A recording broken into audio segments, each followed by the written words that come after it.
¿Están viendo mi presentación? Sí, doctor, se puede ver. ¿Ahora está bien? Hola, hola. Sí, ¿Se ve? Muy bien, entonces empezaremos. ¿Se ve, verdad? Sí, doctor. Ya, listo. Entonces empezaremos con hernias ventrales primarias.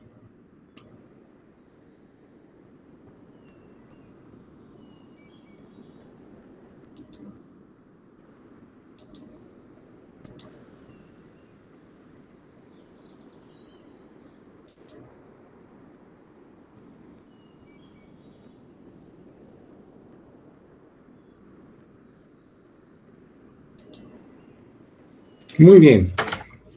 Entonces el tema de hoy es hernias ventrales primarias o hernias de la línea de la pared abdominal, ¿sí? Especialmente de la línea media. Esos son los lugares más frecuentes por donde protruyen las hernias primarias. Seguramente usted también debe de llevar las hernias secundarias o eventraciones, ¿sí? Estos son a consecuencia de intervenciones quirúrgicas, mientras las hernias primarias no son a consecuencia de intervenciones quirúrgicas, ¿sí? Entonces empezaremos con la definición. Una hernia primaria es la protrusión del peritoneo parietal y tejido celular preperitoneal, ¿sí? Acompañado de vísceras abdominales móviles a través de un defecto u orificio musculoponeurótico anatómicamente preformado y no sea a consecuencia de una intervención quirúrgica previa. Entonces, este concepto usted tenía que aprenderlo muy bien, porque cada vez se les pregunta qué es una hernia, qué es una hernia, y no saben qué es una hernia. Entonces, una hernia, por ejemplo, acá es una protrusión peritoneal, ¿sí? Y tejido celular preperitoneal acompañado de vísceras abdominales móviles, a través de un defecto o orificio musculoponeurótico preformado, que no sea a consecuencia de una intervención quirúrgica. Entonces, en la pared abdominal tenemos hernias primarias y hernias secundarias. El tema de hoy son las hernias primarias, ¿sí? Seguramente otro docente ya les dio o les va a dar el capítulo de hernias secundarias. Bueno, tipos de hernias primarias. Vean, tenemos la hernia umbilical, es la más frecuente, tiene una frecuencia de 3 a 5%. La segunda en frecuencia tenemos a las hernias epigástricas, el 4%, y de la línea semilunar de Spiegel, 1%. ¿Sí? Entonces, cuando hablamos de hernias primarias de la pared abdominal, estos tres son las más frecuentes. La principal o la primera en frecuencia tenemos a la hernia umbilical, la segunda en frecuencia a la hernia epigástrica. La de Spiegel es muy poco frecuente, ¿sí? Clasificación de hernias primarias. La Sociedad Española de Cirujanos, la Sociedad Europea de Cirujanos en este caso, ¿sí?, la clasifica en estos dos grandes grupos. Las hernias de la línea media, tenemos las epigástricas y las umbilicales. Y las laterales tenemos la hernia de Spiegel y la hernia lumbar. Imagínense, las laterales, si la de Spiegel es 1%, la lumbar es mucho menos frecuente todavía, ¿sí?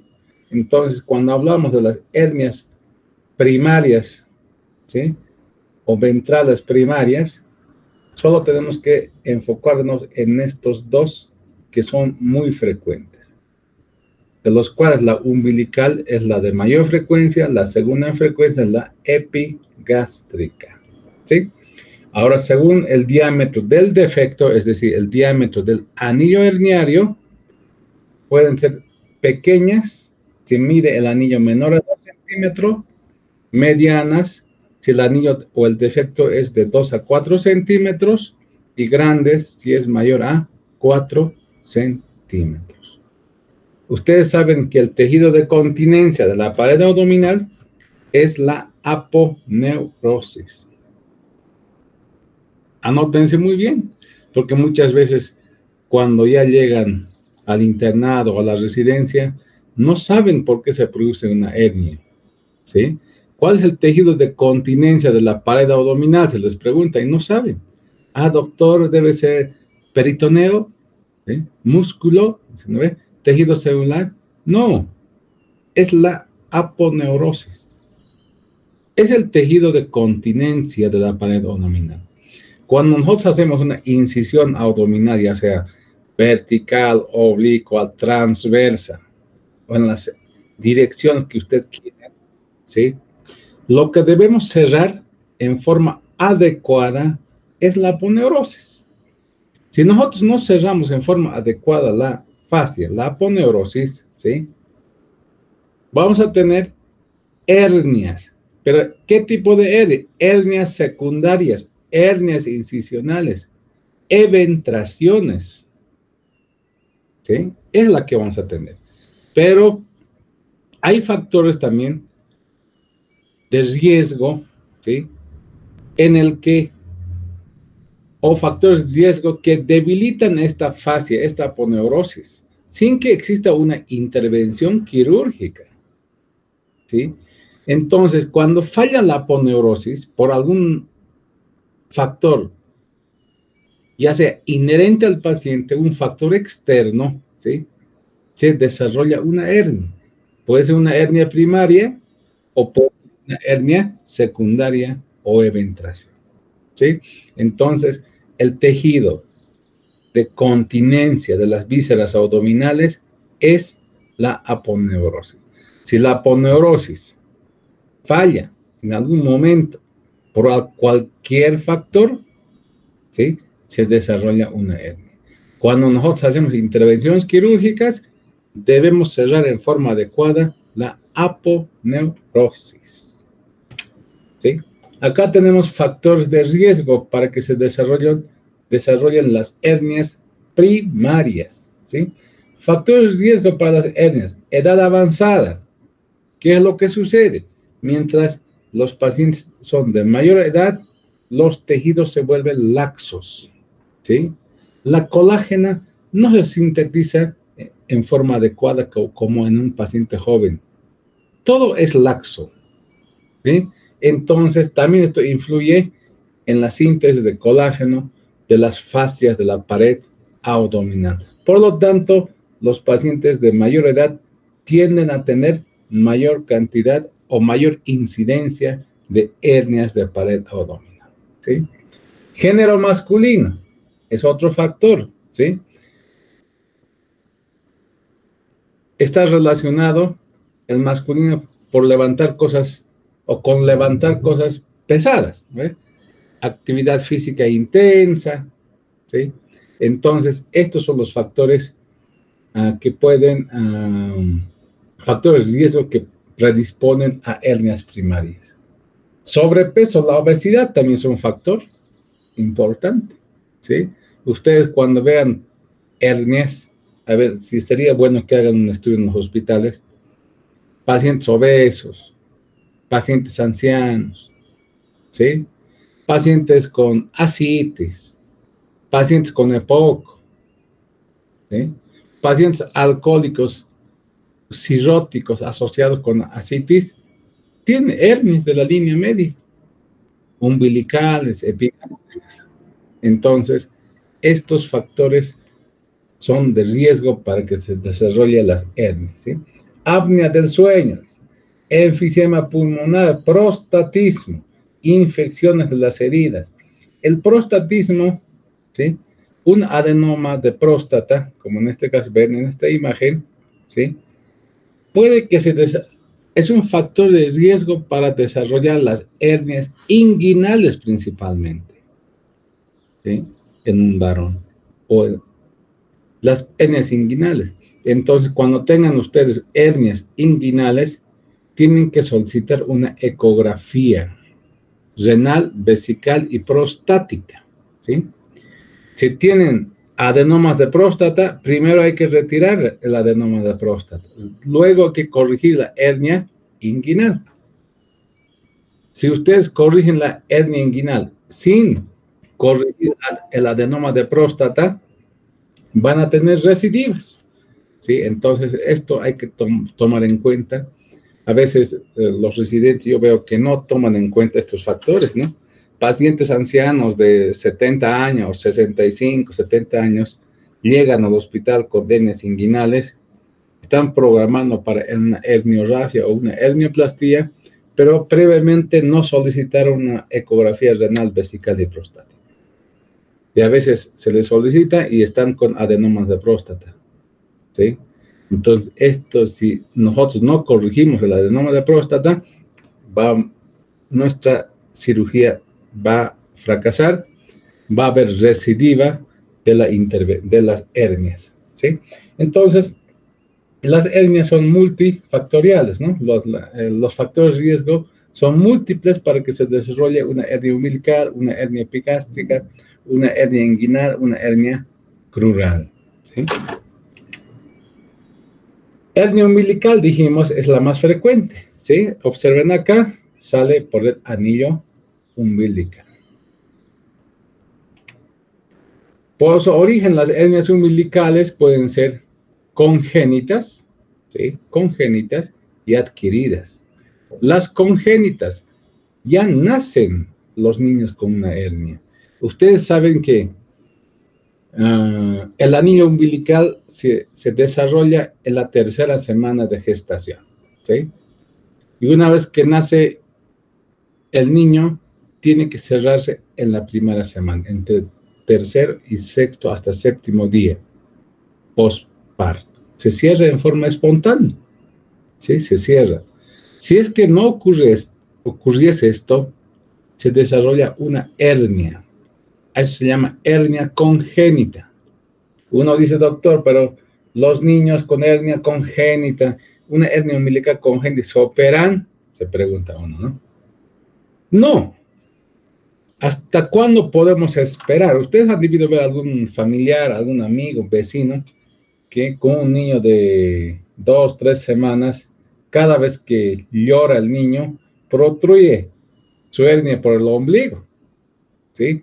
Hay personas que le ponen torundas, gasas, botones, todo tipo de cosas, ¿sí?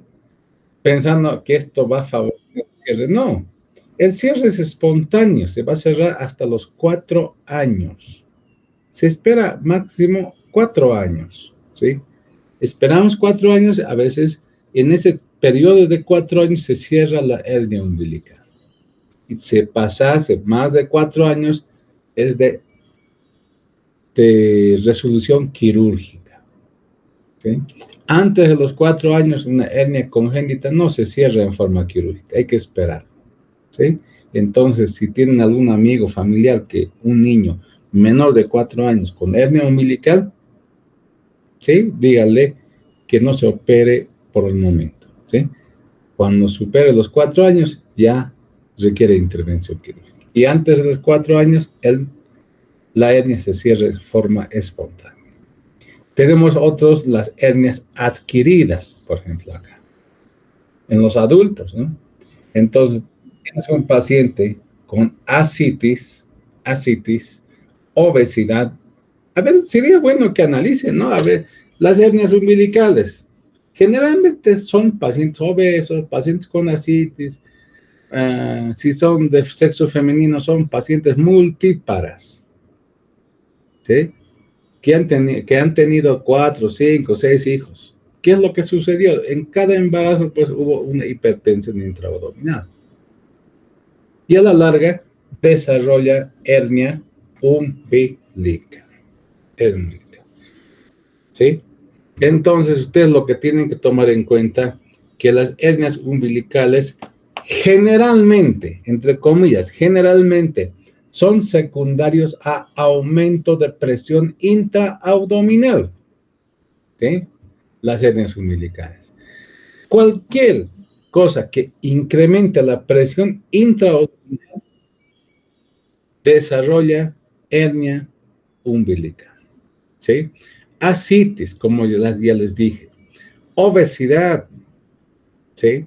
Multiparidad, tumores en la cavidad abdominal, ¿ya? A consecuencia de ello, puede el paciente desarrollar una hernia umbilical adquirida, como en este caso, ¿no? Por su localización, las hernias umbilicales pueden ser umbilicales y paraumbilicales, dice, ¿no? Etiopatogenia de las hernias umbilicales, observen acá, ¿sí? Hay varios factores, ¿sí? O hay varias teorías que tratan de explicar por qué se forma una hernia umbilical, ¿sí? Como dijimos anteriormente, el anillo umbilical se forma en la tercera semana de gestación, ¿sí? Y una vez que nace el niño, debería cerrarse entre el tercer y sexto día de vida. Si no se cierra en este periodo, ya el niño desarrolla una hernia umbilical congénita, ¿sí? Ahora, hay varias teorías que tratan de explicar, ¿sí?, la etiopatogenia de las hernias umbilicales. Hay una teoría de Ashkar, dice, hay deficiencia de entrecruzamiento de las fibras en la línea alba, dice. Es un factor predisponente, ¿sí? Ustedes saben, ya han debido llevar anatomía de pared anterolateral del abdomen, ¿sí? La fascia anterior, posterior del oblicuo mayor, oblicuo menor, transverso del abdomen, se unen en la línea de Spiegel. En la línea de Spiegel se disocian en dos fascias, una anterior y una posterior, que van a cubrir al músculo recto abdominal, ¿sí? Ahora, estas fascias anterior y posterior del músculo recto abdominal se decruzan en la línea alba, en la línea media, ¿sí? Entonces, la teoría de Ashkar indica esa alteración. Hay deficiencia en la decusación, dice. Hay deficiencia en el entrecruzamiento de las fibras en la línea alba, ¿sí? A eso se refiere la teoría de Ashkar. Ahora, tenemos también otra teoría, ¿sí?, de Sjögren, alteraciones en la disposición de la fascia umbilical, ¿sí? ¿Qué es lo que sucede? Ustedes saben, en la parte posterior del ombligo tenemos una fascia que cubre el anillo umbilical, ¿sí? Esta fascia puede tener una inserción muy alta, muy baja, muy lateral, ¿sí? De modo que no cubre todo el anillo umbilical, ¿sí? Y a través de este defecto puede construir una hernia y puede desarrollarse una hernia umbilical, ¿sí? Ahora tenemos otra teoría que nos indica que puede existir o la existencia de deficiencia de colágeno, ¿sí? Además de ser un factor condicionante. Entonces, aquí hay una deficiencia de síntesis de la calidad de colágeno, dice, ¿no? Entonces, como ya les dije al principio, hay varios factores para que se desarrolle una inadecuada síntesis de colágeno. Si tienes un paciente fumador, si tienes un paciente anciano, obviamente ya no, el colágeno que se produce no es de la calidad adecuada. ¿Sí? Acá tenemos, por ejemplo, la fascia de Richter, ¿no? La fascia que mencionábamos hace rato, ¿sí? Vean acá. Normalmente la fascia de Richter tiene que cubrir todo el anillo umbilical, como en esta imagen, así, ¿sí? Pero si es que no la cubre de esta forma, vean como en esta primera imagen, cubre la mitad inferior del anillo, pero la mitad superior está descubierta y por dos espacios superiores puede protruir o se puede desarrollar una hernia umbilical, ¿sí? Esto es la anatomía de la región umbilical vista por vía posterior. ¿Qué es esta imagen de la que viene en la parte superior? Es el ligamento redondo. El ligamento redondo viene desde el hígado por el borde inferior del ligamento falciforme. Vean, se inserta en el borde inferior del anillo umbilical. Divide el ombligo en dos, ¿sí? Una derecha y una izquierda, ¿sí? El ligamento redondo es vestigio de la vena umbilical, ¿sí? Vestigio de la vena umbilical. Ustedes saben que durante la vida intrauterina tenemos por el ombligo atraviesa una vena y dos arterias, ¿sí? Esto es vestigio de la vena umbilical, ¿sí? En el borde inferior del anillo umbilical se insertan dos ligamentos laterales. Se llama ligamento umbilical medial, ligamento izquierda, ligamento umbilical medial derecha. Y en la parte inferior está otro ligamento que es el uraco, ¿sí?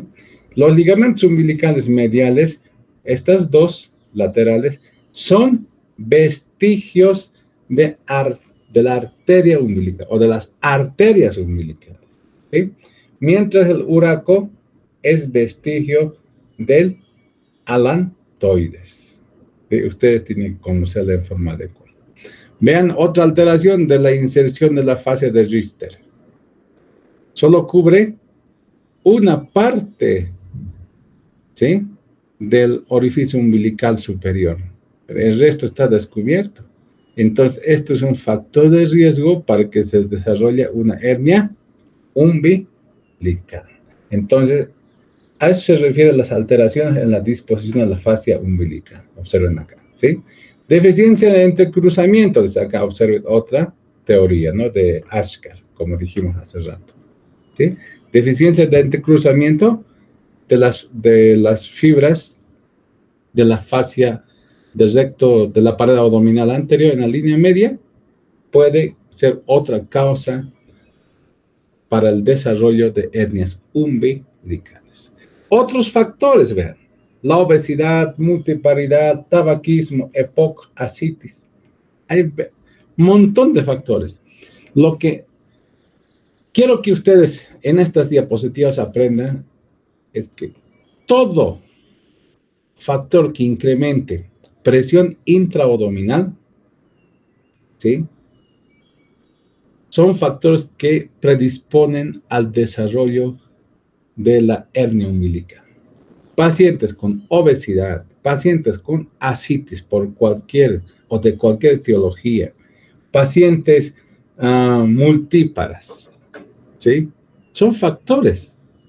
Ahora, acá si nosotros analizamos esta, entonces, EPOC, el EPOC es un factor predisponente para el desarrollo de las hernias supraumbilicales, ¿sí?, de la línea media, pero por encima del ombligo, ¿sí?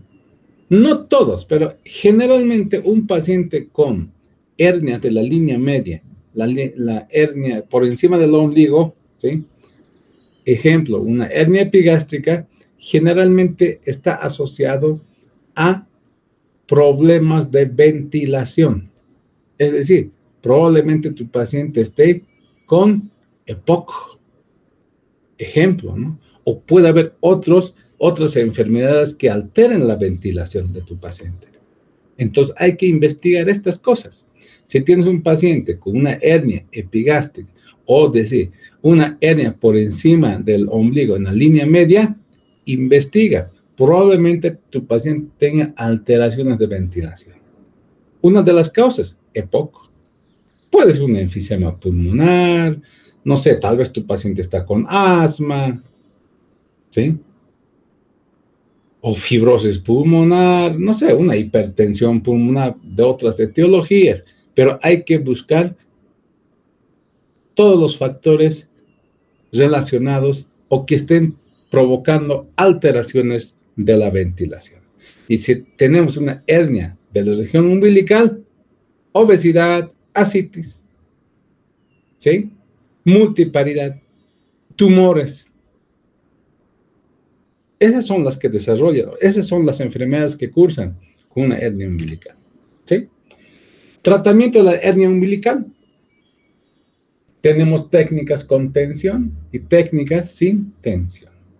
Las herniorafias son técnicas con tensión, ¿sí? Tenemos varias técnicas, observen acá, a veces ustedes han debido escuchar en las visitas, solo habla de técnica de Mayo, técnica de seno, pero no es así. Hay múltiples técnicas, ¿sí? Para reparar una hernia umbilical. Indicaciones de las herniorafias o técnicas con tensión. Defectos menores de 2 centímetros y sin factores de comorbilidad, ¿sí? Si tienes un defecto, ¿a qué me refiero con defecto? Defecto en la aponeurosis, defecto en el anillo umbilical. Si tienes un defecto menor de 2 centímetros, puedes hacer una herniorrafia, ¿sí? Una herniorrafia. Ahora, ¿qué técnicas tienes? Técnica de cierre simple, borde a borde, ¿sí? Como en esta imagen, observen acá, ¿sí? Así, ¿sí? Abrimos el ombligo, reducimos el contenido, vean acá, ¿sí? La vía de abordaje puede ser indistinta, ¿no? Hay gente que hace una incisión vertical para umbilical y así, ¿no? O puede ser una incisión infraumbilical o supraumbilical, ¿sí? Ubicas el saco, reduces el saco a cavidad y después, ¿qué haces? Sutura simple, continua. Listo. Es el que más se usa, rápido, pero siempre cuando ustedes suturen una hernia umbilical, utilicen material no absorbible. No suturen las hernias con materiales absorbibles como el Vicryl, por ejemplo. Ustedes tienen que utilizar material no absorbible. Los hilos de sutura ideales o diseñadas para reparación de la hernia umbilical o cualquier hernia de pared abdominal, inguinales, crurales, lumbares, de Spiegel, no sé, eventraciones, ¿sí? Es el polipropileno, prolene, ¿sí? El polipropileno. Puede ser número 1, número 2, ¿sí? Entonces, ustedes tienen que utilizar materiales no absorbibles. Si utilizan material absorbible, recidiva la hernia en un periodo de 60, 90 días. Tu paciente nuevamente vuelve con una hernia, ¿sí? Entonces, si tienes un defecto de pared del anillo herniano menos a 2 centímetros, una herniorrafia. Puedes hacer una hernia con una técnica simple de borde a borde o cierre simple de borde a borde. O puedes hacer también una técnica de Morrestein. ¿En qué consiste esto? La primera línea de sutura y la segunda línea de sutura es imbricante. ¿Sí? Es imbricante. Proteja la primera línea de sutura, ¿sí? Entonces, primero hacemos esto, continuo, después hacemos puntos imbricantes. Esa es técnica de Morrestein, ¿sí? La sutura es horizontal a nivel del ombligo. cuando son defectos menores a 2 centímetros. Ahora tenemos otra técnica de Rothschild. Pero esta técnica es toma mucho tiempo. Tampoco tiene ventajas frente a estas técnicas. ¿Sí? Ustedes saben que tenemos dos rectos abdominales. Se hace un flap en el lado derecho y otro flap. Ambos se sutura en la línea media. ¿Listo? Esa es la técnica de Rothschild. Pero toma más tiempo, ¿sí? Pudiendo hacer una sutura simple o una técnica de Morrison, ¿sí? Con hilo no absorbible. Ahora tenemos las técnicas solapadas, la técnica de Mayo, que siempre ustedes han debido escuchar, la técnica de seno, ¿sí? La técnica de Mayo consiste en realizar una solapa de aponeurosis superior sobre el inferior, con puntos en U. Vean como en esta imagen, ¿sí? Vean, ¿sí? El flap superior sobre el flap inferior, enchalecado, ¿sí? La técnica del seno es la Mayo invertida, pantalón sobre chaleco, es decir, el flap inferior sobre el flap superior, ¿sí? Entonces, esas son las técnicas para tratamiento de hernias umbilicales, las técnicas de herniorafias.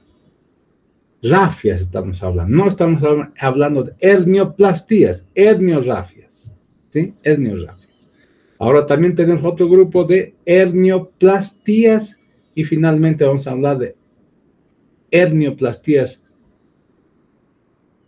utilizando prótesis y hernioplastías laparoscópicas. Acá tenemos las hernioplastías técnicas sin tensión, ¿no?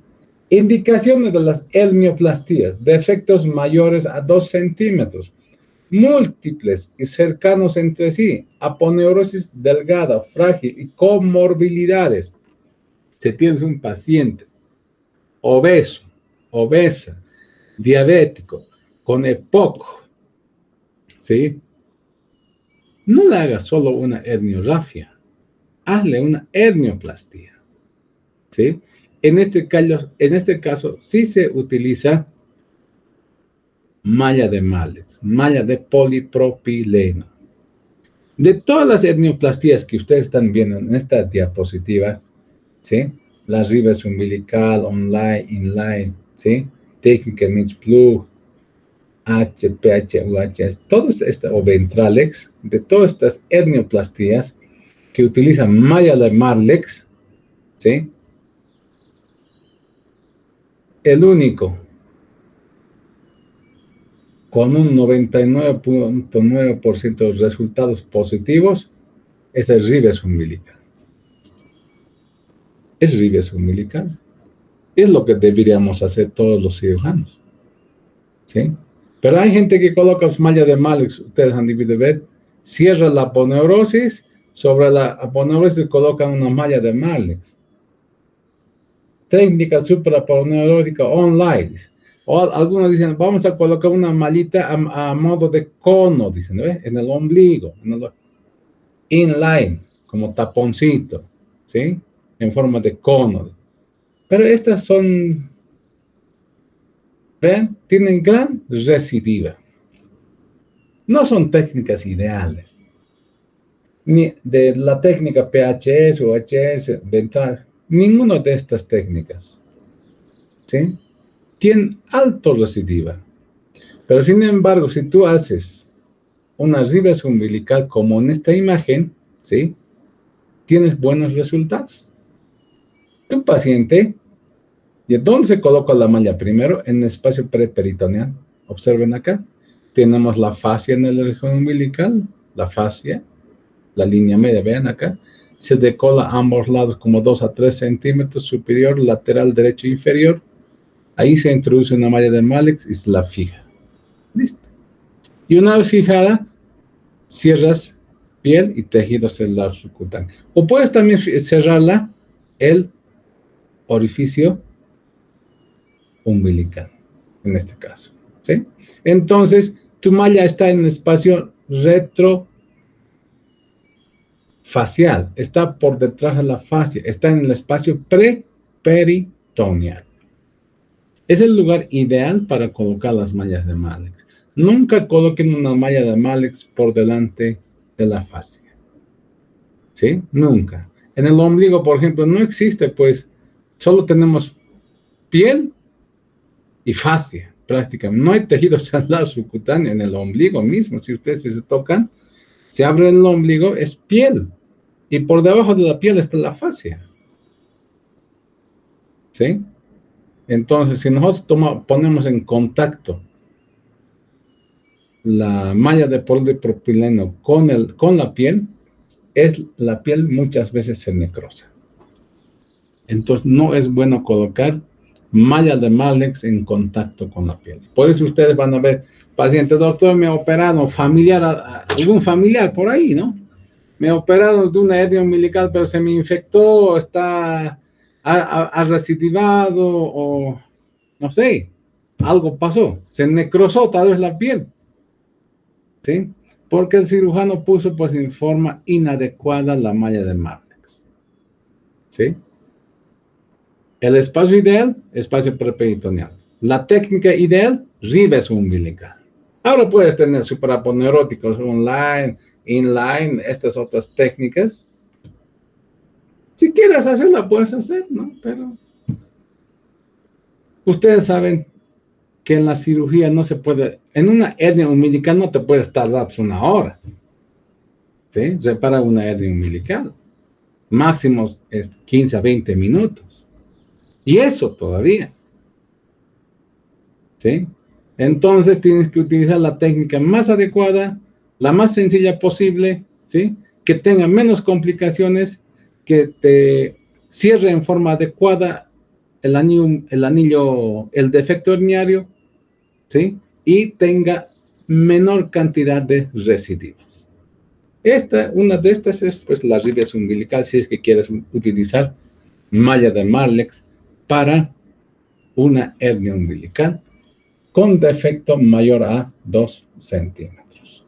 Después tenemos las laparoscópicas, donde también se utilizan mallas de Marlex o mallas de polipropileno.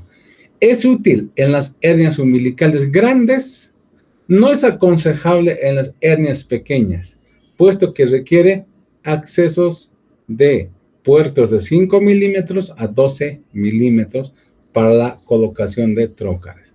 Tenemos las técnicas de IPON Plus, el ribes laparoscópico. ¿Sí? Acá tenemos una imagen, por ejemplo, acá, observen. Esto es una hernia umbilical vista por vía posterior en una cirugía laparoscópica. ¿Qué es lo que se hace? Se reduce el contenido a cavidad peritoneal y sobre esta pared se coloca la malla de polipropileno, la malla de Marlex, ¿sí? Como en esta imagen, ¿sí? Se coloca. Se puede suturar, se puede colocar. Ahora tenemos el BioGlue, sellantes, pegamentos como gotita, ¿sí? Puede pegar la malla de Marlex a la cavidad a la pared peritoneal, a la pared abdominal, y de este modo evita la salida de contenido visceral a través de la hernia, a través del defecto. Es el llamado IPON, ¿sí? Laparoscópico. Bueno, ahora, pero ¿cuál es la diferencia entre IPON y IPON Plus? En el IPON Plus, doctores, una vez reducido el contenido, también se cierra, se reduce el saco herniario y ¿qué es lo que se hace? Se cierra el orificio herniario con sutura, ¿sí? Puede ser con hilos barbados, la que nosotros utilizamos para el cierre de las hernias inguinales, de las hernias de la línea media por vía laparoscópica. Hay hilos especiales.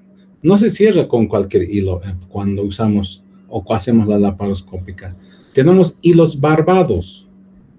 No son los hilos que que ustedes deben conocer, el Vicryl, no sé, nylon, cualquier monofilamento que pudiera existir, pero estos hilos son barbados. Traccionas y como tienen sus espinos, ya no retrocede. Traccionas, no retrocede, ¿sí? Ya no se afloja.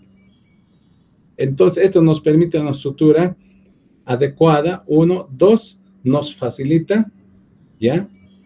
Y reduce el tiempo quirúrgico. Entonces, nosotros suturamos cuando queremos reparar un orificio herniario, una vez que se reduce a cavidad abdominal el contenido y el saco herniario, se puede suturar el defecto. Y sobre esa sutura del defecto se coloca una malla de Marlex.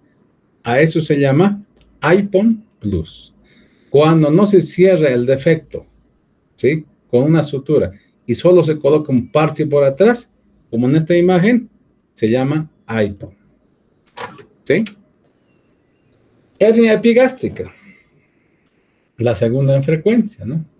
Protrusión de la grasa preperitoneal a través de un defecto localizado en la línea alba. Observen acá, ¿sí?, entre el apéndice sifoides y el ombligo. Más común en hombres y entre las edades de 20 a 50 años. 4% de todas las hernias representan las hernias epigástricas. Igual ya tenemos varias teorías, ¿sí? La línea alba se extiende desde el apéndice sifoides hasta la sínfisis del pubis, conformada por la unión de la aponeurosis de los músculos anterolaterales del abdomen. Ustedes ya saben, ¿no? Las oblicuo mayor, menor, transverso, ¿sí? Estos se unen las subfascias en la parte lateral del recto abdominal, formando la línea de Spiegel. De la línea de Spiegel nace una fascia anterior y una fascia posterior que cubre al músculo recto abdominal. La fascia anterior y posterior se decusa en la línea media, ¿sí? Muy bien. Anatomía de la línea alba. La línea alba, observen, mide 2.5 centímetros a nivel del ombligo y como 7 centímetros a nivel del apéndice sifoides, ¿sí? Estas hernias de la línea alba, o sea, las hernias epigástricas, están relacionados con problemas de ventilación, como les dije hace rato, ¿sí?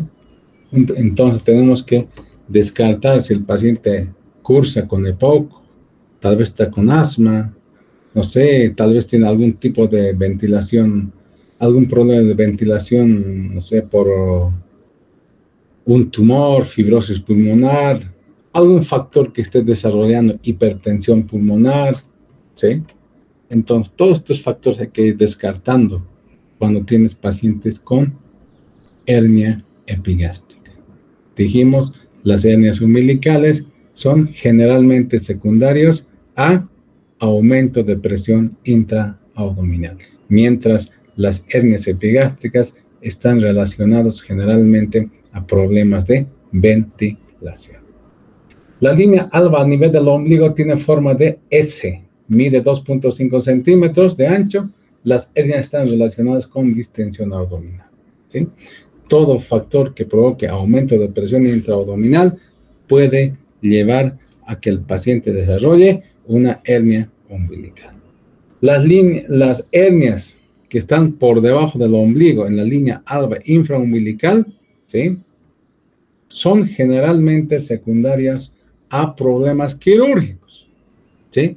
Es decir, son hernias incisionales o eventraciones, ¿sí? Son hernias incisionales. Si tienes un paciente ya operado, no sé, por apendicitis, un válvulo, cesárea, no sé, cualquier cosa, y tiene una hernia, generalmente es en la línea media infraumbilical. Entonces, para que tengan una idea, ¿no? Si les hablan en algún momento, mira, me operé hace un tiempo y ahora me salió una masa, alguna cosa, probablemente sea a consecuencia de una intervención quirúrgica. Sea una hernia infraumbilical y en la línea media, ¿sí? Etiopatogenia, vean acá. Multifactorial, depende de la decusación de fibras, presencia de los vasos perforantes, espesor y densidad de fibras, factores extrínsecas como la obesidad, EPOC, embarazo. La teoría de Ashkar, alteraciones en la decusación de la pones en la línea media. Teoría de Moscovitz señalaba la posibilidad de las hernias lipomatosas que produzcan acompañados los vasos perforantes, dice. Entonces, esto hay que ver, por ejemplo, lo que ustedes tienen que observar. Acá tenemos músculo recto abdominal, esto es la línea media, el ombligo, por encima de ello puede desarrollarse una hernia umbilical. Las hernias rectales observen acá también pueden desarrollar las hernias. Esta es la línea de Spiegel, ¿sí?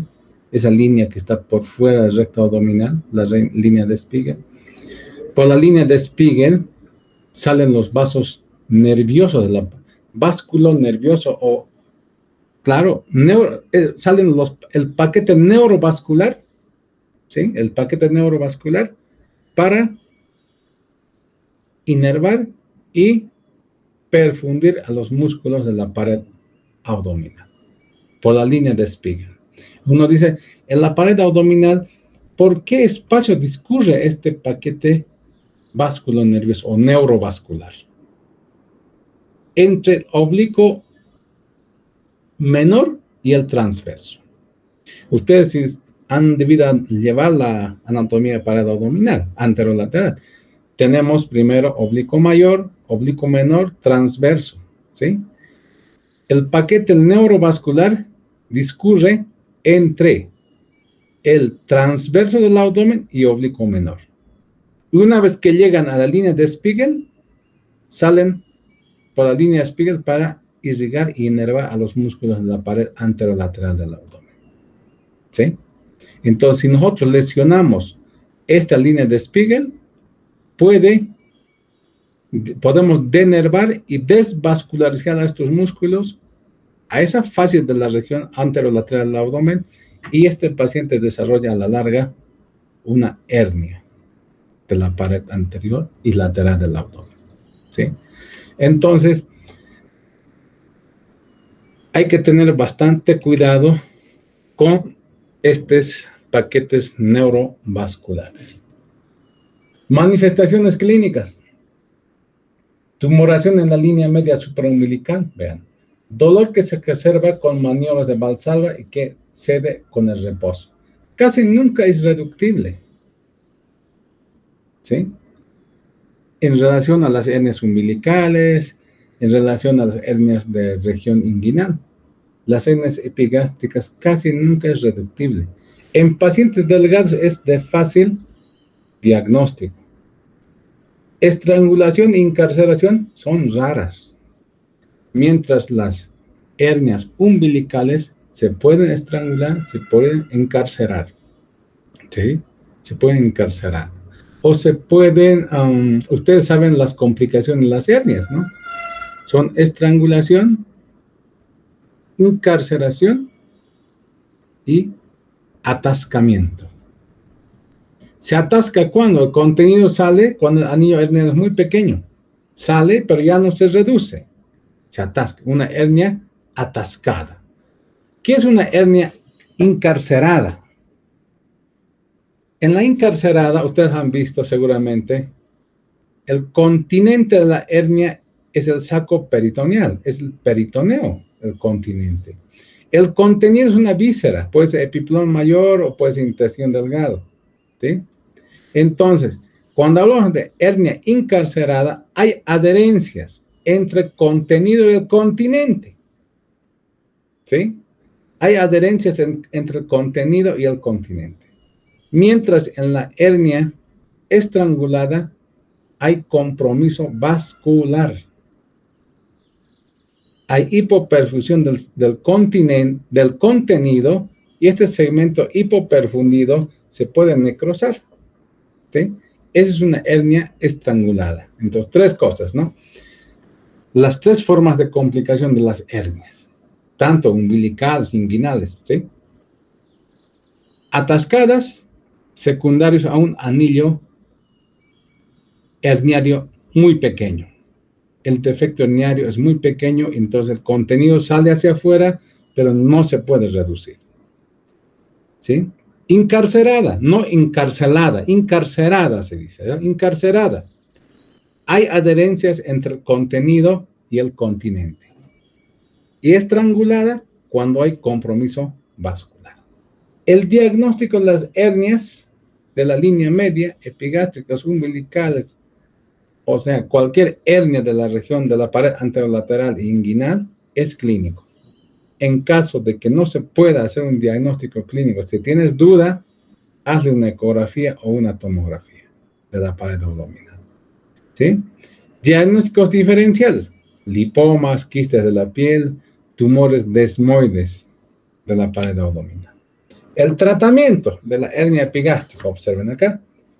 Herniorrafia, defectos menores a 2 centímetros, ya dijimos. Hernioplastía, defectos mayores a 2 centímetros. Cirugía laparoscópica, el IPON, IPON Plus, Lira, Rives, Estopa, ¿sí? El TAP y el TEP extendido también se puede hacer, ¿sí? El Rives, Estopa, yo la hago esta en casos de eventraciones, en casos de diástasis rectos, ¿sí? Son especialmente para colocar mallas retromusculares preperitoneales en las rives. Se coloca una malla detrás de la fascia, detrás del músculo recto abdomen y por delante de la fascia posterior del recto abdominal, ¿sí? El estopa, ¿ya? Se coloca una malla grande para defectos de hernias inguinales bilaterales. Es una malla preperitoneal, ¿sí? Ese es stop. Ahora, Rives estopa es retromuscular preperitoneal, así se llama el término. Retromuscular, una malla retromuscular preperitoneal, ¿sí? Si quieres reparar toda la pared abdominal, imagínense, por encima, por debajo del arco de Douglas, de la pared abdominal, el músculo recto abdominal está desprovista de fascia, no tiene fascia, ¿sí? Entonces, por encima del arco de Douglas, el músculo recto abdominal tiene fascia anterior y fascia posterior. Mientras por debajo del arco de Douglas, a 2 centímetros por debajo del ombligo, ¿sí? El músculo recto abdominal está desprovisto de fascia posterior. Solo tiene fascia anterior. Entonces, como no tiene fascia posterior, está cubierto solo por el peritoneo. Si colocamos una malla retromuscular preperitoneal en la parte alta del abdomen y por la parte baja del abdomen, estamos frente a una técnica de Rives estopa, ¿sí? El TAP es laparoscópico, ¿sí? El TEP también es laparoscópico. El TAP es una hernioplastia laparoscópica transabdominal, ¿sí? Y ETEP es totalmente extraperitoneal, ¿sí? Estas laparoscópicas las hacemos en hospitales de clínicas, ¿sí? Ambas técnicas para hernias inguinales, ¿sí? El IPON Plus para las hernias umbilicales, ¿sí? Vean acá los planos de inserción de las prótesis. ¿Dónde se debiera insertar las prótesis? Es decir, la malla de Malex, la malla de polipropileno. Supraaponeurótica, online, es la menos adecuada, es la menos indicada. En el defecto, inline, igual, tiene alta recidiva. Subaponeuróticas, estas sí son las más adecuadas, de los cuales el retrorectal, entre el músculo recto y la fascia posterior del recto, es la ideal, ¿sí? Si colocamos en este espacio, estamos frente a la técnica de Rives, si estuviésemos reparando hernias de la línea media, ¿sí? O intraperitoneales, como en la técnica de IPON y IPON Plus. ¿Dónde está la imagen? Acá, por ejemplo. Intraperitoneales, como esta malla, ¿sí? Pero ¿cuál es el requisito que se exige? Que sea una malla compuesta. Una malla de polipropileno tú no puedes aplicar directamente en contacto con la víscera. Si no se adhieren las vísceras, pueden provocar erosión y fístulas, ¿sí? Entonces, tienes que tener una malla compuesta. Una malla, la cara visceral, la cara que esté en contacto con la víscera, tiene que estar hecha de polidioxanona. Y la cara que esté en contacto con con el peritoneo parietal, ¿sí? Está hecho de polipropileno. Por eso se llama malla compuesta. Tiene dos caras, una cara hecha de polipropileno y la pared posterior que va a estar en contacto con las vísceras está hecho de polidioxanona. Por eso se llama malla compuesta. Entonces, para iPhone a iPhone Plus necesitamos mallas compuestas. La hernia de Spiegel es la menos frecuente, vean, es la menos frecuente. Generalmente se ubica en el cuadrante inferior, derecho o izquierda, en relación al ombligo. ¿Está? Esas son líneas fuera de la línea media y están por debajo del ombligo generalmente. En la línea de Spiegel. Vean acá, esto es la proyección del músculo recto abdominal. Y esta otra línea que se traza es la línea de Spiegel. Entonces, por acá protruyen las hernias de Spiegel. El tratamiento, vean, según el tamaño del defecto, si es menor de 2 centímetros, herniorrafia. Si es mayor de 2 centímetros, hernioplastia. Y también puedes hacer una cirugía laparoscópica TAP-TEP. ¿Sí? Muchas gracias. Hasta ahí es nuestro tema de hernias ventrales primarias. Creo que les dará el tema de eventraciones o hernias ventrales secundarias el doctor Andrade. Muchas gracias, doctores. Ha sido un gusto compartir esta mañana. Hasta luego, doctor. Gracias. Hasta luego. Hasta luego, doctor. Muchas gracias. Hasta luego.